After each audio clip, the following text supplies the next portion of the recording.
Greetings, today on my Focus RS I am installing the oil cooler kit from Hel. Okay, here we go then, the Hel oil cooler setup, and absolutely awesome it does look. We have all of the required hardware for installation. We get all of that in a nice bag here. We get a custom aluminium mounting plate. We get these awesome pre-assembled AN10 Hel braided hoses with anodized aluminium fittings, and I have went with what is the optional heat sleeve. So hopefully you can see here the just underneath the heat sleeve the braided, and then this is the heat sleeve itself. I thought it was a good idea just to go with the heat sleeve while it was an option, and they would obviously assemble it for you and put it together, and it's nicely branded up with the Hel logo as well all the way along it. So I figured might as well. And these AN fittings, man, they are just absolutely beautiful. Again, they are like laser etched with the Hel logo, just feel really nice quality, just look really awesome as well. So we get this thermostatic oil filter sandwich plate, which is from Mocal, so you know it's an awesome quality item. It's specifically set to 92 degrees C, so you can kind of see like some of like the internals in there. There's like a little spring and what have you.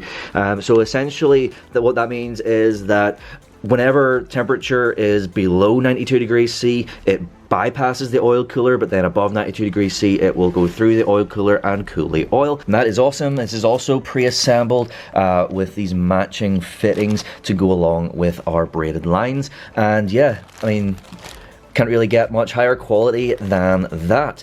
Similarly then, the actual cooler core itself is this, and it is made by Setrab, which if you are familiar with these things, you will know that a lot of other companies also use this brand of cooler. They are just known to be one of the very best out there, of the highest caliber, so great choice from Hel.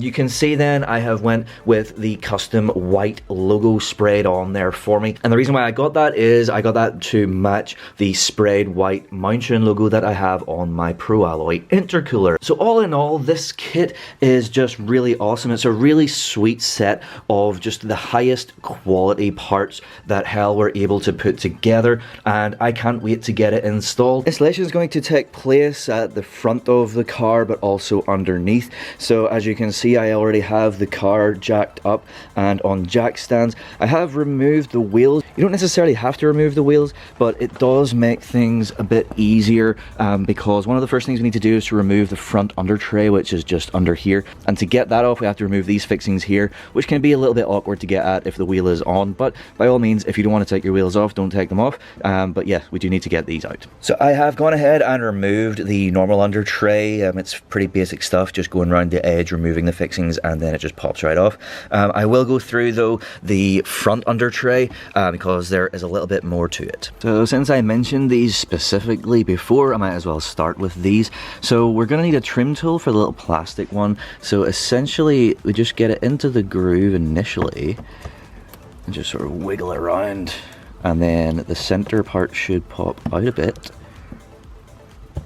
like that, and then we can get in underneath the whole thing and it should come right out. Okay, then the screw is a T30 Torx. Not in super tight. Once you get it loose, you can just use your fingers and get it all the way out. So I repeat the exact same process on both sides. Along the front bumper edge, here is the splitter. You can see that there are several of these types of clips. So to get these out, what we need is a star-headed or Phillips head screwdriver, and then our trim tool again. So we kind of loosen and then pry, kind of in a similar way to before, but obviously with a little screwdriver. Now we want to take all of these out that are basically not to do with the splitter, the ones that you can see that go into the blue bits, so the likes of here and here, but this one that is holding the bottom of the splitter on, we don't need to take that out, so just the ones that are holding the under tray on. So I'll just show you this one. So we just carefully undo, and you can see it coming out, and then you can just grab it out of there, and then with the trim tool we just carefully wiggle in here, and that pops out like that. So yeah, just going to go along the edge and remove all of these out now. Okay, now we are under the car, and this is the rear side of the plastic under tray. So now we need to go through and remove a whole bunch more of these T30 screws. So they are along here. You can see where we are based on where the oil filter is up there. So we need to go along this edge, and then there are some up on the sides as well. Okay, back around the side then. This plastic bit here is kind of like folded around these other bits. So what we need to do is kind of like unfold them, and then once we do that, we should be able to slot the front under tray out. So we can pull on the bottom of the bumper outwardly a bit and get that bit popped out, and then it kind of like goes downwards. So of course do that on both sides, and then the under tray just comes right off. Alright, with that off then, we can move on to getting under the bonnet. We need to remove the headlights. So that is going to require our T30 Torx to remove a big screw up here and down here. Okay, now what we want to do is get a grip on the headlight and raise it up and out, and then disconnect our wiring connection, which can be a little fiddly. There we go. So there we are then. I went on ahead and did that on both sides. So the next stage, we are going to need our T30 Torx again, and we're going to need our trusty trim tool as well to remove several clips. So I'm going to start in at the wheel arches once again. Clip right here that we need to remove. So it's the exact same thing as the other ones, like the ones that we've seen before. So they're two parts, and we just wiggle our trim tool in here into the top one, wiggly until it is loosened, and then we get it underneath the bottom part and it should pop out. Then the other thing then in the wheel arch is there is another T30 Torx screw, so we'll remove that now. And as usual, repeat this on both sides. Okay, now we turn our attention to this sort of slam panel area. So again, we have a few clips that require the trim tool. So specifically here and here. Exactly the same process as before. Okay, so I did that one too. Now we have some more T30 Torx screws. So we have one central, we have two on either side, so here, and then another two sort of lower down either side that are sort of on these little bracket things here and here.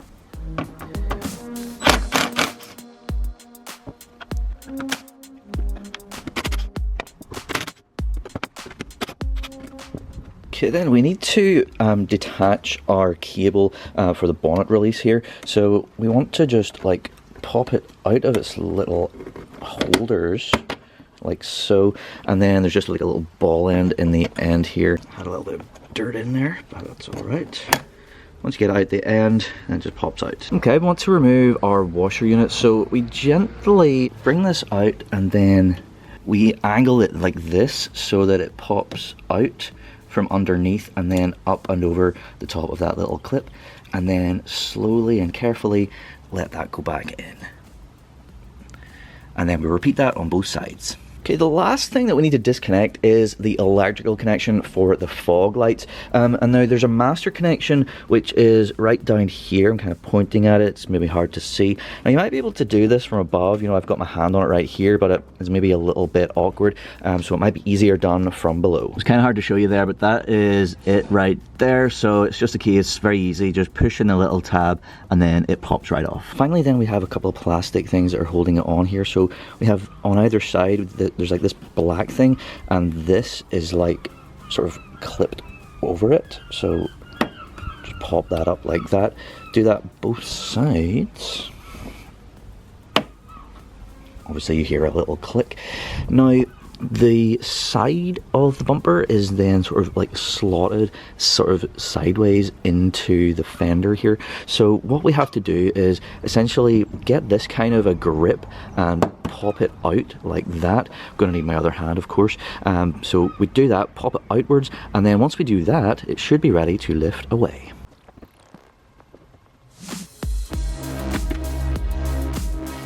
Now it is time to drain the oil. So this right here is the oil pan, and this is our drain plug right here. So yeah, we just need to unscrew that, and that requires a 15mm. And yeah, we can collect it into our receptacle right here. Once it starts flowing, probably about 5 minutes, and it should all be out.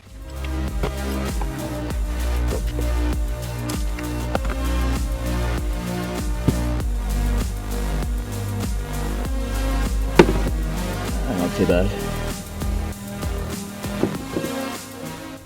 So yeah, like I say, we just gotta let this drain for about 5 minutes. That should get all of it out. Obviously you need a receptacle that is big enough to accept the entire amount of oil, which I believe is about sort of 5.4 litres or so. So yeah, I'll come back to you once that's all drained. Alright, well that was more like maybe 10 minutes. I just left it as long as possible, and you can see we're down to like essentially a super duper slow drip. So that's pretty much it. So what I'm going to do now is I'm going to clean up around the area, and then I'm going to reinstall the oil drain plug. But I'm not going to use the one that came off, I'm going to use a nice new one. And this is what I'm using right here. This is a fairly recent product from Mountune. It's just a nice replacement oil drain plug, and it's magnetic as well, so you know it's good. But yeah, these are very nice looking, and they're reasonably inexpensive, and being magnetic they're a little bit better. So yeah, I figured why not, if we're doing an oil change, might as well put a nice new oil drain plug in while we're at it. So get this in hand tight, and then I'm going to torque it up to 26 Newton meters.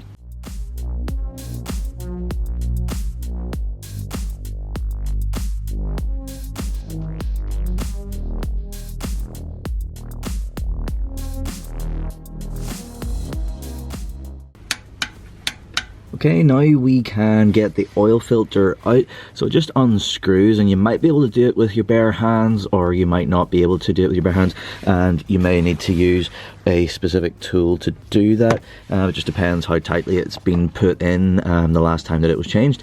I do have my receptacle here for oil, because it's likely that whenever I unscrew this, it will have oil in it and it will sort of leak out a bit, but that's to be expected. So yeah, let's unscrew that, and then we'll get the area cleaned up.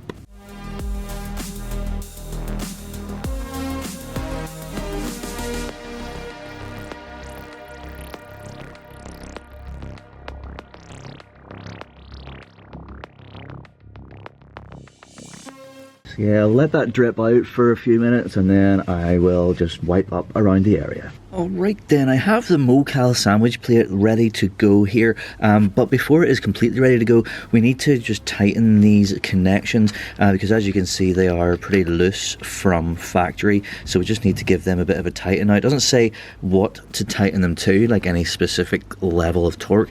I guess just get them decently tight. So they are 25mm, so what I've got here is I just have a wrench, and I'm going to wrap them in with just a bit of an old rag just to protect them, because they are aluminium. Without that, our wrench would potentially mark them.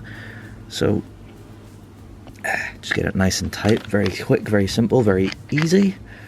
Both of them, obviously.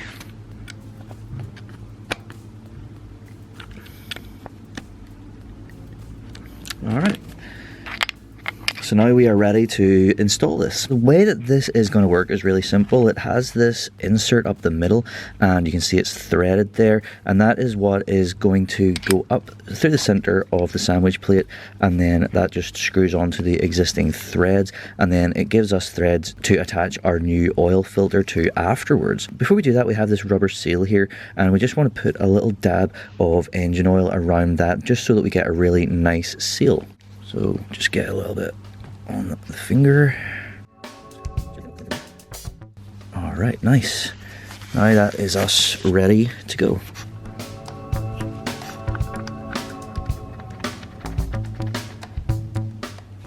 Just getting it approximately in place by hand first. And then we need to grab a 25mm socket.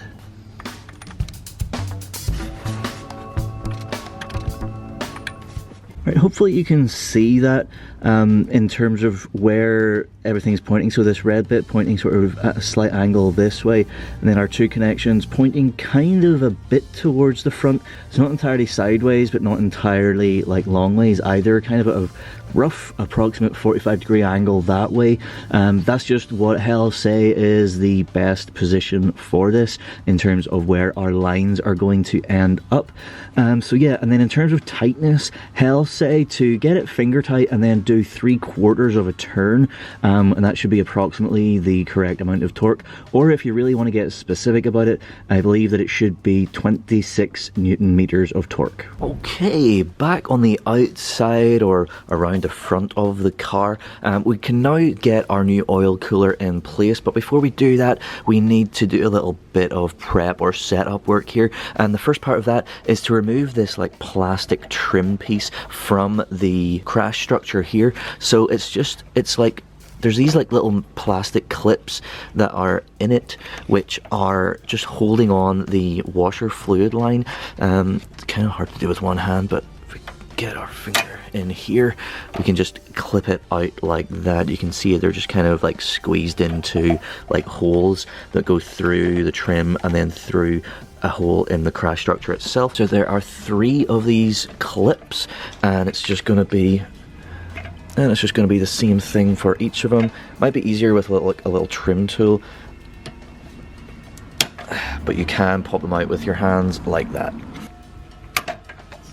Alright, and once you do that, that just lifts away. So I have here the oil cooler, I've got the bracket, and I've got all of the fixings here. So the first thing that I have to do is to connect the oil cooler itself to this bracket. Now this bracket, this goes this way around, so with that sort of grill thing towards the front, and then you can see that there's 4 holes here, and there's 4 holes on the cooler, so that is where that goes. In terms of the hardware, we have these little rubber washer things, and they go here in between, sort of like sandwiching in between the cooler and the plate here. And then we have these little hex bolts. They go up from underneath, and then they'll go through here, through the cooler, and then we have these nylock nuts that we secure on the top. So in order to do this, the size of Allen key is an H4, and the nylock nuts require a 10mm.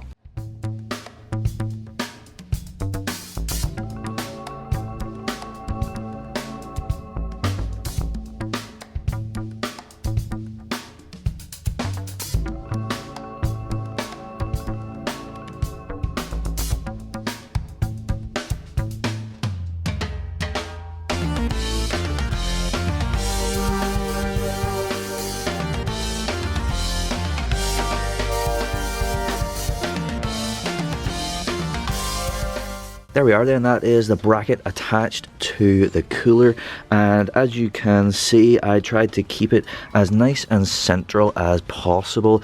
The bracket width is exactly the same width as the cooler itself, and there is a bit of side to side with the nuts and bolts that you can dial in if you really want to, but again I try to keep it reasonably central, and then you know when to stop tightening when the little rubber spacer starts to squish down a bit.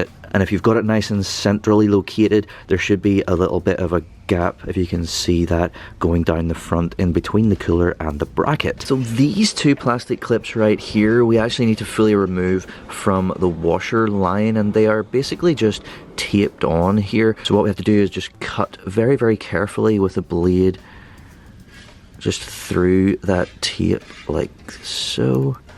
Obviously using the blade, don't cut through this because that will be a problem, but yeah, cut through both of those, and then should just be able to peel off like so. Okay, now we want to take these 2 little clips and push them onto the tabs where our plastic trim was previously held onto. That's what we are then going to screw into when we are attaching the cooler. Okay, so if you just slide these little metal tabs on here and go in from the side, then we are ready to put the cooler on top. Just get it in carefully. We get the remaining little bolts, which require a 5mm hex, washer over the top, and then we'll get them started in here just loosely.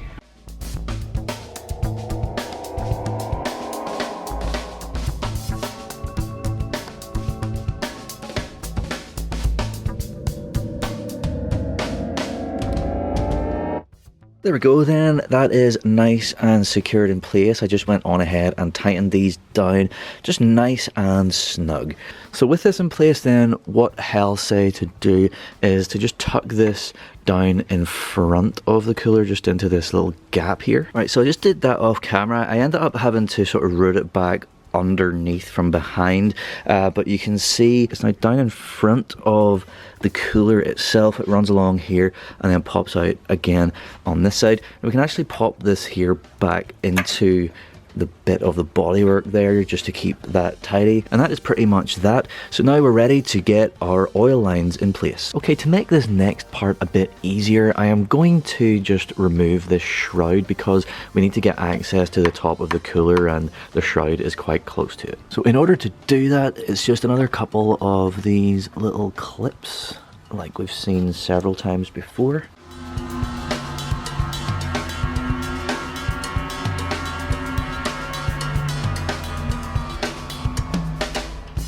Now there are these metal clips that we kind of just need to pry off, and then this should come off. These are in there quite stiffly though.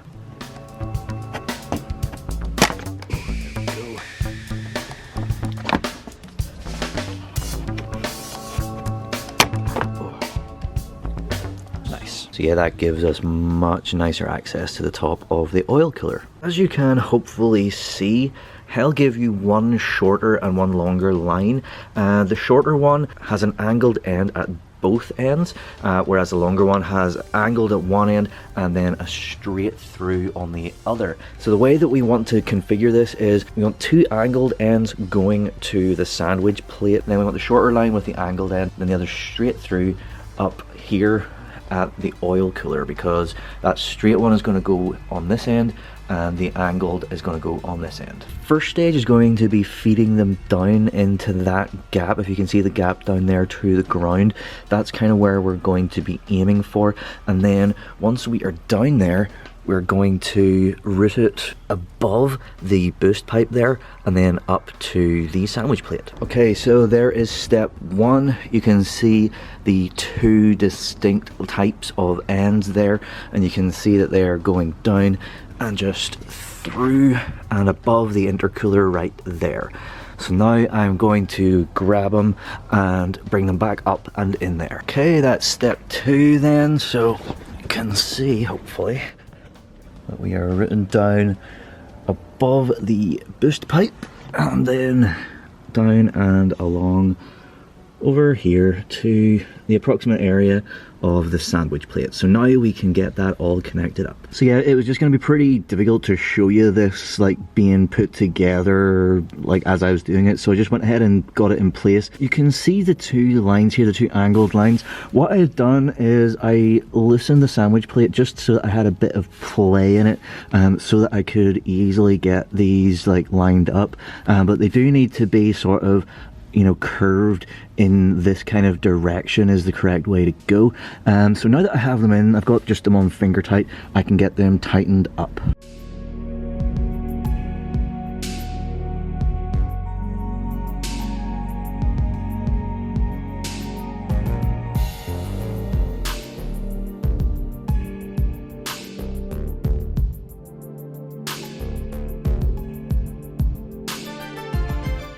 Okay, now we can install our brand new oil filter. So it is an FL910S from Ford Motorcraft. It is the normal standard oil filter for the RS. Hel suggests that you pre-fill it, so I might as well. So I've got a funnel here and I have some oil. So we'll fill this up, then I'll make sure that there is a nice little bit around the rubber seal. And very similarly to our sandwich plate, we want to get it finger tight and then another 3/4, and that is as tight as we need to go.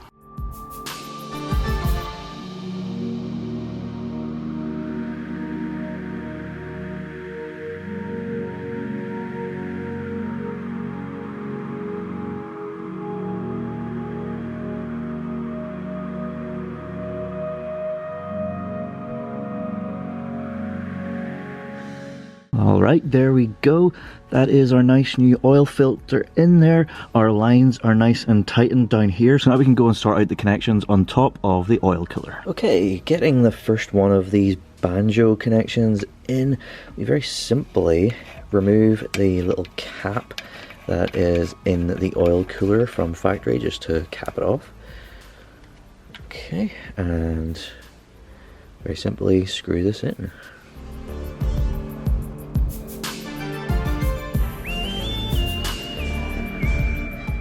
Once you get it in a certain amount of distance, you will need to then switch over to a 12mm Allen key, go in the top and then tighten that down. So go ahead and get the angled one nicely mated up to this, so just line it up and screw it on. Then we get a rag and wrench and tighten that up real nice. So this side is a little different. We're not just going to fit our banjo and just connect everything up initially. What we have to do is we need to pop this off, and then we need to pre-fill the cooler with oil. So I have popped the other little cap off, and I've got a small funnel here. So this is going to take about half a litre or so of oil, which is just about what I've got left in this bottle right here, this 1 litre bottle. So just pour it in. What you can do is every so often like pop this off and have a look in there, and you can kind of see sort of roughly where it is at. You will have to sort of, you know, gradually do this because I probably can't see that at this angle, but you can see the level of the oil slowly going down as the cooler fills up. So, you know, do a bit, check it, do a bit, and once it's all the way up and not going down anymore, then we're good. All right, now we are nice and full. The level isn't going down anymore. If I give it a little bit of a jiggle, you can maybe see it a bit better. I think you can see it pretty well there. So yeah, now we can get our second banjo connection in place. Exact same thing as before. I'll just get it started by hand, and then I'll switch over to that 12mm hex.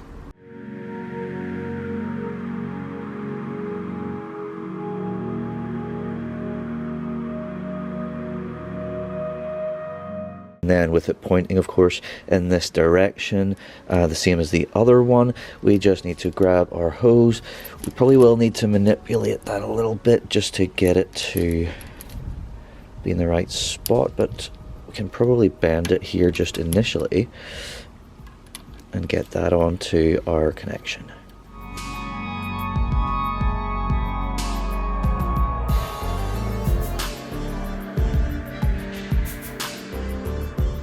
Okay, the last piece of the puzzle then is this little item here, which is just like a little bracket to hold these sort of nicely together here, nice and neat.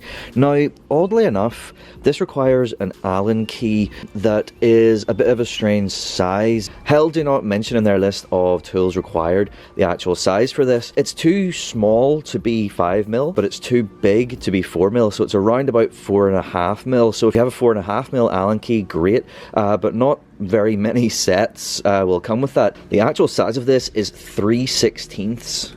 So I just popped that in there. You can see that is the size of it. So yeah, I mean, that's a slightly obscure size. I just happen to have it. But if you don't have that, you might just about be able to get away with a T27 Torx. It'll just about fit in there. It'll be slightly loose, so you'll need to be pretty careful not to like strip it out. Essentially just a really annoying size, but yeah. 3/16 Allen key size for this one, oddly enough. So what we want to do, it's in 2 parts, so we will just take a little Allen screw out like that. So we have our 2 halves, and then we will just sandwich that in and tighten it up. So for me, I thought the best place for it would be sort of down here, kind of halfway along between where this one comes out and down in there. Got it started, so now I'll just tighten that up.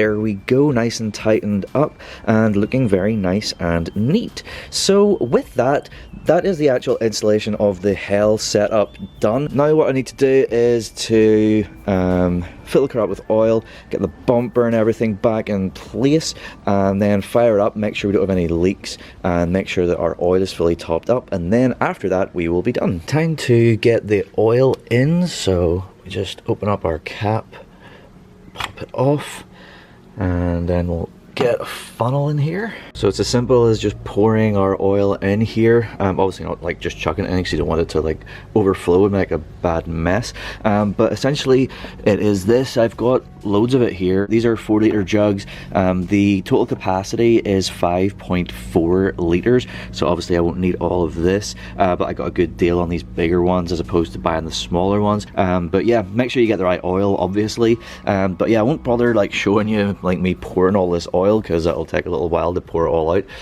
But yeah, literally just pour it in. So once the oil is in, I'll get the bumper back on. I won't put the under trays on because what we'll do then at that point is fire the car up and make sure that there's no leaks. But yeah, I won't show you the reinstallation of the bumper either. I showed that in a previous video, and it's literally just the exact reverse in terms of steps of taking it off. So you can either just review earlier in the video, or you can jump over to my intercooler install video where I did walk you through the reinstallation of the bumper. I'll put a link to that in the description below. But yeah, I'll get this oil in, get that done. I'll fast forward and I'll come back to you once that is done.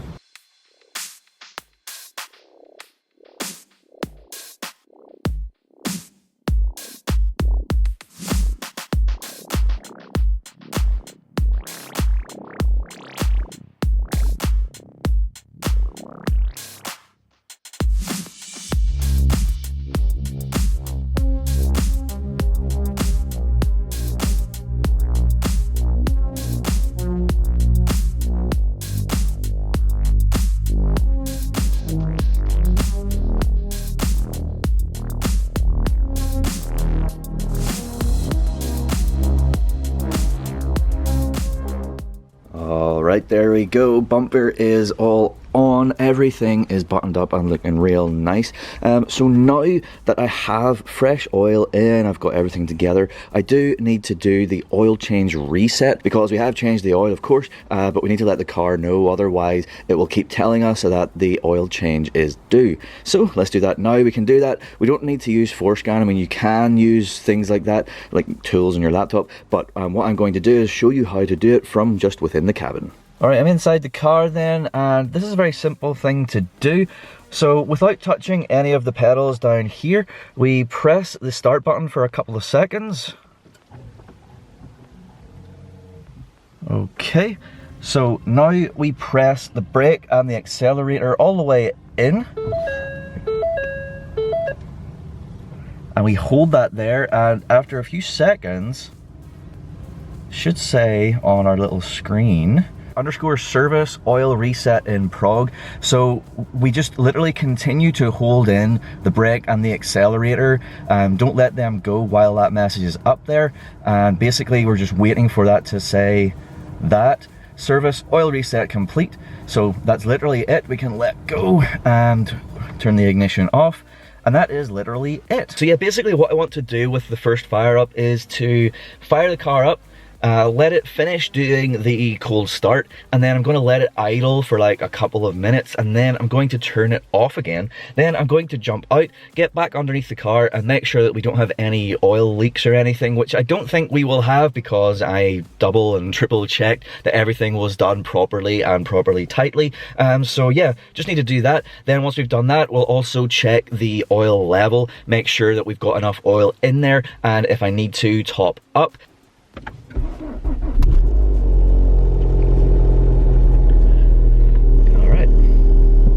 So the car's fired up nicely, no issues there. So yeah, just need to, like I say, wait for the cold start to finish, and then I'll let it idle for a couple of minutes, and then I will come back to you.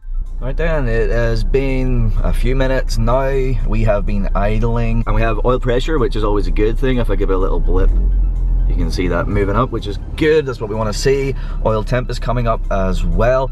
So yeah, that's everything looking good from inside the cabin. Alright, we're looking good under here, nothing leaking out, so that is installation complete. Well, there we go then, that is the installation finished of the oil cooler from Hel for the Focus RS. I think it looks absolutely awesome. It kind of walks this interesting line between adding extra like race car aggression, whilst also being kind of subtle in the fact that it's like sunken in a little bit behind the bumper. And then of course, the fact that it matches stylistically with the Mountune intercooler being black with the white stenciling. It's just exactly the look that I was going for, and of course it's a very functional item. It will keep oil temperatures from spiking whenever we're going really hard, such as on track, whilst also then just allowing everything to work as normal whenever we're just in traffic, which is awesome. Everything about the kit from Hel just screamed quality. From the bits that they made themselves to the bits that they sourced from other companies, everything is just of the highest quality, which really fills you with confidence, because oil and oil temps and everything around that are vitally important, so you want them to be the maximum of quality, and I really feel that they are. The installation wasn't too difficult. Of course there was, you know, certain fiddly bits, and there was quite a lot of steps to get the job done, but I mean each individual step itself wasn't overly difficult, so it's definitely doable, and I would encourage you to do it if you want to do it. And yeah, I really like it, and I hope you like it too, and I hope you enjoyed this video. Thank you so much for watching. Please do like, share and subscribe for more content to come very soon. Thank you once again. Goodbye.